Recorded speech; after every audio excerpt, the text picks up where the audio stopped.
మరి ఈ రకమైన నిర్ణయం ఈరోజు బయటపడడం అనేది మాత్రం చాలా బాధాకరమైన విషయం. దీనిపైన బీఆర్ఎస్ పార్టీ ఊరుకునేటువంటి ప్రసక్తే లేదు. ఖచ్చితంగా న్యాయ పోరాడడానికి అన్ని విధాలుగా బీఆర్ఎస్ పార్టీ సిద్ధంగా ఉన్నది.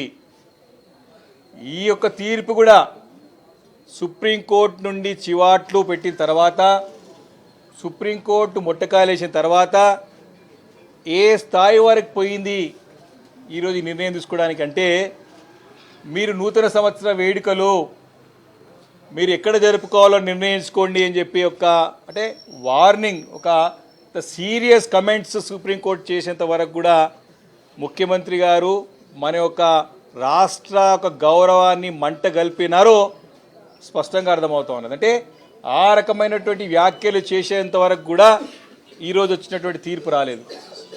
ఇదే ఒక తీర్పుని, ఇదే ఒక న్యాయాన్ని, ఇదే ఒక జడ్జిమెంట్ని మీరు త్వరగా తీసుకోవాలని చెప్పి గతంలో హైకోర్టు ద్వారా డైరెక్షన్ తీసుకొచ్చినా మేము కూడా అడిగినా దీన్ని కాలయాపన చేసుకుంటూ వస్తూనే ఉన్నారు.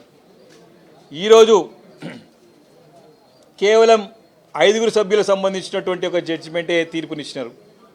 మేము ప్రత్యక్షంగా అడిగినాం, మిగతా 5 సభ్యుల యొక్క సంగతి ఏంటిది స్పష్టంగా అడిగితే దానికి మాకు సమాధానం లభించలేదు. ఈరోజు ఇంకొక విషయం, ఈరోజు కేవలం 5 సభ్యులకు సంబంధించింది జడ్జిమెంట్ ఇచ్చినారు. ఇంకొకటి, సుప్రీంకోర్టు చాలా స్పష్టంగా తమ యొక్క జడ్జిమెంట్లో చాలా స్పష్టంగా తెలియజేసింది. తమ లాస్ట్ పారాగ్రాఫ్ 4th పాయింట్లో 102 పారాగ్రాఫ్లో మీరు అంటే సార్ ఇంగ్లీష్లో చదివి వినపడతాను, ఇది చాలా ముఖ్యమైన అంశం కాబట్టి, we direct that the speaker would not permit any of the MLAs who are sought to be disqualified to protract the proceedings. In that event, any of such MLAs attempt to protract the proceedings, the speaker would draw an adverse inference against such of the MLAs. ఏ శాసనసభ్యుడు ఎవరైతే ఫిరాయింపు చేసినటువంటి ఎమ్మెల్యేలు ఎవరైతే డిస్క్వాలిఫికేషన్కి అనర్హులుగా ప్రకటించడానికి అవకాశం ఉన్నటువంటి ఎమ్మెల్యేలు ఎవరైతే ఉన్నారో, ఎవరైనా సరే ఈ యొక్క ప్రొసీజర్ అంతా కూడా పొడిగించనీకి, ఈ యొక్క ప్రొసీడింగ్స్ని మరి సాగదీయడానికి, ఈ ప్రొసీడింగ్స్ని అంటే కొంచెం ఇంకా పోస్ట్పోన్ చేయడానికి ప్రయత్నం చేస్తే తక్షణం వారిపైన ఇమ్మీడియట్గా మీరు చర్య తీసుకోవచ్చు అని చెప్పి, చర్య తీసుకోవాలని చెప్పి సుప్రీంకోర్టు డైరెక్షన్ చేయడం జరిగింది. అంటే దీంట్లో మొత్తం 10 మందిలో 2 శాసనసభ్యులకి నోటీస్ ఇచ్చిన ఈరోజు వరకు కూడా రిప్లై లేదు. కడియం శ్రీహరి గారి విషయంలో, దానం నాగేందర్ గారి విషయంలో. అంటే వారు ఈ ఒక్క అంత ప్రెజర్తో సంబంధం లేకుండా వారు ఇంకా కాలయాపన చేసే ప్రయత్నం చేస్తున్నారని స్పష్టంగా తెలియజేసినప్పుడు ఇమీడియట్గా వాళ్ళిద్దరిపైన మరి సస్పెన్షన్ చేయాల్సిన అవసరం ఉండే, వారిని అనర్హులుగా ప్రకటించాల్సినటువంటి మరి చట్ట ప్రకారంగా, రాజ్యాంగం ప్రకారంగా, న్యాయస్థానం ఇచ్చినటువంటి డైరెక్షన్స్ ప్రకారంగా నిర్ణయం తీసుకోవాల్సిన అవసరం ఉండే. అది అలాగనే పెండింగ్ పెట్టినారు. ఈరోజు ఇదంతా అయిన తర్వాత కూడా ఈ 5 శాసనసభ్యుల యొక్క అనర్హత పిటిషన్ మేము ఇష్టమో దాన్ని డిస్మిస్ చేస్తూ ఒక్కొక్క చిన్నగా ఒక్కొక్క 6 నిమిషం స్టేట్మెంట్ ఇచ్చేసి స్పీకర్ గారు, మరి ట్రిబ్యునల్ చైర్మన్గా వ్యవహరిస్తున్నటువంటి స్పీకర్ గారు మరి 5 సభ్యులది చదివి ఈ యొక్క శాసనసభ్యులు తన సభ్యులుగా కొనసాగుతారు వారి నియోజకవర్గం పేరు చెప్పి వారిపైన ఎలాంటి మరి ఏ కారణంతో చేస్తున్నారని ఇలాంటి చెప్పకుండా, స్పష్టత ఇవ్వకుండా, ఏ పార్టీ తరపున మరి కంటిన్యూ అవుతున్నా కూడా చెప్పకుండా జస్ట్ సింగిల్ లైన్ స్టేట్మెంట్ ఇచ్చేసి మరి ఆ యొక్క జడ్జిమెంట్ కాపీని ఇవ్వమని చెప్తే మరి అప్లోడ్ చేస్తామని చెప్పినారు కానీ మా చేతికి ఇవ్వలేదు. స్పష్టంగా ఈ యొక్క procedures and conduct of the business మన తెలంగాణ శాసనసభ యొక్క రూల్స్ బుక్లో ఉన్నటువంటి మన యొక్క బుక్ ప్రకారం ఖచ్చితంగా అయితే ఈ యొక్క డిస్క్వాలిఫికేషన్ పిటిషన్ పెండింగ్ ఉంటే ఇమీడియట్గా మాకు ఈ యొక్క జడ్జిమెంట్ కాపీని మా చేతికి ఇవ్వాల్సిన అవసరం ఉండే. మా అడ్వకేట్స్ కానీ మేము కానీ దాదాపు 45 నిమిషాలు అదే ఛాంబర్లో కూర్చొని తప్పకుండా కావాలి, మాకు చేతికి కావాలి, ఏ బేసిస్ పైన మాకు పిటిషన్ని డిస్మిస్ చేస్తారని చెప్పి ప్రశ్నిస్తే ఆ ప్రశ్నకి సమాధానం లేక త్వరలో చేస్తామని చెప్పినా కానీ ఎప్పటివరకు చేస్తామో అంటే అప్లోడ్ చేస్తామని చెప్పేసి దాటి వేసే ప్రయత్నం చేశారు తప్ప మాకు హక్కుగా పిటిషనర్గా మాకు మా అడ్వకేట్స్కి డెఫినెట్గా ఇవ్వాల్సిన అవసరం ఉండే. అది కూడా ఇవ్వలేదంటే మాకు సంతకాలు చేయాలని చెప్తున్నంటే మాకు అనుమానం ఉన్నది. నిజంగానే ఈ జడ్జిమెంట్ ఏమైనా రాసినారా? జడ్జిమెంట్ తయారైందా? జడ్జిమెంట్ అయిందా కాలేదా?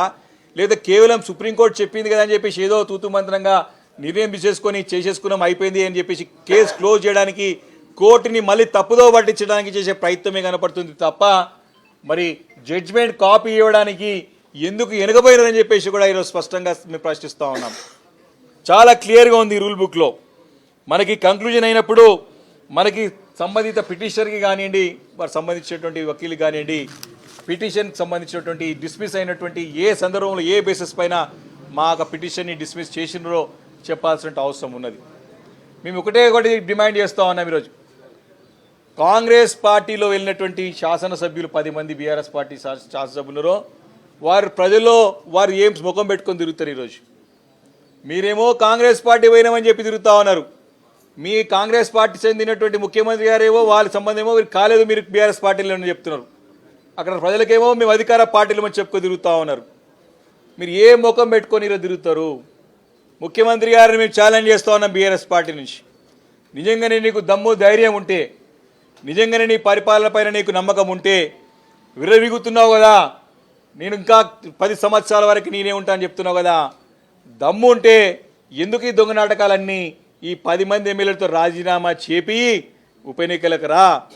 నువ్వు వచ్చినా రాకున్నా త్వరలో రాబోయేది ఖాయం. ఈ ఉప ఎన్నికలు రావడం ఖాయం.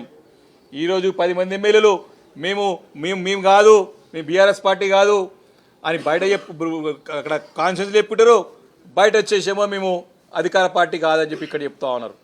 కాబట్టి ఈ యొక్క 10 మంది ఎమ్మెల్యేలు ఎటువంటిదంటే కాంగ్రెస్ పార్టీలేమో మందికి పుట్టిన బిడ్డలు మా బిడ్డలను కాంగ్రెస్ పార్టీ అధికారం ప్రభుత్వం చెప్తా ఉంటే వీళ్ళేమో మా గుండె బిడ్డలు మాకే కాదని చెప్పి తిరుగుతూ ఉన్నారు. ఈ రకంగా పరిస్థితి, వీళ్ళ పరిస్థితి అయోమయ పరిస్థితులు ఉన్నది. ముందు పోతే నుయ్యి వెనుక పోతే గుయ్యిలకు తయారైనది. కానీ బీఆర్ఎస్ పార్టీ ఖచ్చితంగా ఈ యొక్క అంశం పట్ల న్యాయ పోరాటం చేయడానికి సిద్ధంగా ఉన్నది, సంసిద్ధంగా ఉన్నాం. ఇది ఎప్పుడు కావాల్సింది మా యొక్క పోరాట ఫలితమే ఈరోజు ఏ నిర్ణయమైనా సరే ట్రిబ్యునల్ చైర్మన్గా స్పీకర్ గారు తీసుకున్నారు. తప్పకుండా భవిష్యత్తులో కూడా రాబోయే రోజుల్లో కూడా తక్షణం మేము హైకోర్టు వెళ్తాం. మిగతా 5 మంది శాసనసభ్యులది కూడా తక్షణం నిర్ణయం తీసుకోవాలి. ఎందుకంటే రేపు లాస్ట్ డేట్ ఉన్నది, రేపు చివరి రోజు ఉన్నది. ఇప్పటికే కంటెంప్ట్ అయ్యి ఉన్నారు. ఇప్పటికే స్పీకర్ కార్యాలయం, తెలంగాణ స్పీకర్ కార్యాలయం అంటే తెలంగాణ రాష్ట్రం యొక్క గౌరవంతో ముడిపడినటువంటిది. ఇలాంటి సుప్రీంకోర్టులో పోయి తెలంగాణ పరుగు తీస్తూ ఉన్నారు. ఇక్కడ స్పీకర్ కార్యాలయం అంతా కూడా వారికి తప్పుదో పట్టిస్తూ ఉన్నారు. ఈ వ్యవస్థలన్నిటి కూడా ఏ రకంగా భ్రష్టుపరుస్తున్న ముఖ్యమంత్రి గారు స్పష్టంగా అర్థమవుతా ఉన్నది. కాబట్టి దీనిపైన 100% న్యాయ పోరాటంకి ఫుల్ ఫ్లెడ్జ్గా ప్రిపేర్ అయి ఉన్నది బీఆర్ఎస్ పార్టీ. మేము తప్పకుండా న్యాయ పోరాటం చేస్తాం. ఆ 10 నియోజకవర్గాల్లో కూడా బీఆర్ఎస్ పార్టీ శ్రేణుని, ఎందుకంటే మా పార్టీ మీటింగ్లకు రావాలి, ఎక్కడొస్తలేరు మీరు బీఆర్ఎస్ పార్టీకి చెందినటువంటి ఎమ్మెల్యేలు అయితే. కాబట్టి దీన్ని ఎట్టి పరిస్థితుల్లో వదిలే ప్రసక్తి లేదు. దీనిపైన న్యాయ పోరాటానికి బీఆర్ఎస్ పార్టీ సిద్ధంగా ఉందని చెప్పి ఈ సందర్భంగా మనవి చేస్తా ఉన్నాను. చాలామందికి ఇదేందో మీ అందరికీ కూడా తెలుసు. గత పార్లమెంట్ ఎన్నికలప్పుడు, ఆ తర్వాత జరిగిన పార్లమెంట్ సెషన్లో రోజు కాంగ్రెస్ వాళ్ళు ఈ రాజ్యాంగాన్ని పట్టుకొని పార్లమెంటుకు కానీ, ఎలక్షన్లలో కానీ, ఎలక్షన్ క్యాంపెయిన్లో కానీ రోజు వాళ్ళ ఓట్ల కోసము ఈ కాన్స్టిట్యూషన్ని పట్టుకొని తిరిగినారు. అలాంటిది ఇవాళ రాజ్యాంగాన్ని పరిహాసం చేసిన పార్టీ ఏదైనా ఉందంటే ఈ కాంగ్రెస్ పార్టీ. అంటే వాళ్ళ ఓట్ల కోసమేమో ఈ పుస్తకం చూపెట్టి తిరుగుతారు, వాళ్ళ ఓట్లు అయిపోయిన తర్వాత రాజ్యాంగాన్ని పరిహాసం చేయడం కూడా ఈ పార్టీకే అవుతుంది. ఇవాళ బాధేస్తూ ఉంది. మా ఎమ్మెల్యే గారు లోపల మీటింగ్లో ఆ కాపీ ఆర్డర్స్ అడిగితే ఇప్పుడే వారున్న రూల్ బుక్ చెప్పినారు, రాజ్యాంగం ఏం చెప్తుందో చెప్పినారు, అయినా కూడా కనీసం ఆర్డర్ కాపీ ఇవ్వలేకపోయినారు. అంటే ఏం చెప్తా ఉంది? ఈ ఆర్డర్ కాపీ స్పీకర్ గారు తయారు చేయలే, ఈ ఆర్డర్ కాపీ జూబ్లీ హిల్స్ ప్యాలెస్లో తయారైంది. ఎందుకంటే ఈ జూబ్లీ హిల్స్ ప్యాలెస్ రాజు ఎప్పుడో జడ్జిమెంట్ ఇచ్చినాడు. ఏమీ కాదు 10 మంది పార్టీ మారినా సుప్రీంకోర్టు ఏం చేయలేదు, రాజ్యాంగం ఏం చేయలేదు, ఎవరు కూడా ఏం పీకలేరు నన్ను, మీరేమీ భయపడొద్దు, మిమ్మల్ని కాపాడాల్సిన బాధ్యత నాది, ఈ రాజ్యాంగం నా ముందర ఏం పనిచేయదని డైరెక్ట్ మన జూబ్లీ హిల్స్ ప్యాలెస్ సంబంధించిన రాజుగారు ఎప్పుడో జడ్జిమెంట్ ఇచ్చినారు. ఇవాళ అదే జడ్జిమెంటు మా మంచి స్పీకర్ గారికి చేతికి పెడితే ఆ స్పీకర్ గారు చదివినారు, వెళ్ళిపోయినారు. స్పీకర్ గారు తీసుకున్న డిసిషన్ కాదు ఇది. ఈ డిసిషన్ ఏదైతే ఉందో ఇవాళ ఎందుకు చెప్తా ఉన్నానంటే ఆఖరికి ఆర్డర్ కాపీ కూడా మాకు ఇవ్వలేదు. ఎందుకంటే అది రాజుగారి చేతి రైటింగ్లో ఉంది, దాన్ని ఇప్పుడు మార్చాలి వాళ్ళు.